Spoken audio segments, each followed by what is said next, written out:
2025 সালে বিশ্ব বক্সিং চ্যাম্পিয়নশিপে স্বর্ণপদক জিতেছেন জেসমিন লম্বোরিয়া। তিনি হরিয়ানার ভিওয়ানির বাসিন্দা। বিশ্বের প্রথম এআই মন্ত্রী হিসাবে নিযুক্ত হয়েছেন কে? অ্যান্সার হলো আলবানিয়া। এইমস দিশা অ্যাপটি চালু করেছেন জেপি নাড্ডা। ভারতের বৃহত্তম স্পোর্ট কমপ্লেক্স উদ্বোধন হয়েছে কোথায়? আহমেদাবাদে। সম্প্রতি ভারতের ইউনেস্কোর অস্থায়ী তালিকায় যুক্ত হয়েছে কটি স্থান? অ্যান্সার হলো 7টি। আন্তর্জাতিক ওজন দিবস পালন হয় 16ই সেপ্টেম্বর।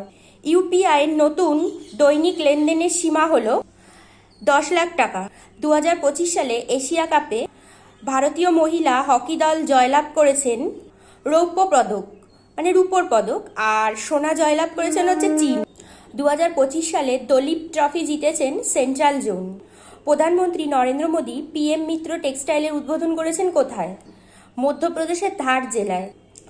সম্প্রতি আরবিআই অর্থাৎ রিজার্ভ ব্যাংক একটি মাইক্রোসফট চালু করেছেন নোট সম্পর্কিত তথ্যের জন্য। এতে 10 থেকে 2000 পর্যন্ত সমস্ত নোটের তথ্য রয়েছে।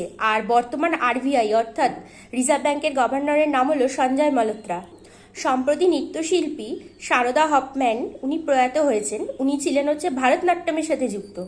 ভিডিওটা যদি তোমাদের ভালো লেগে থাকে অবশ্যই লাইক, শেয়ার, সাবস্ক্রাইব করতে ভুলো না।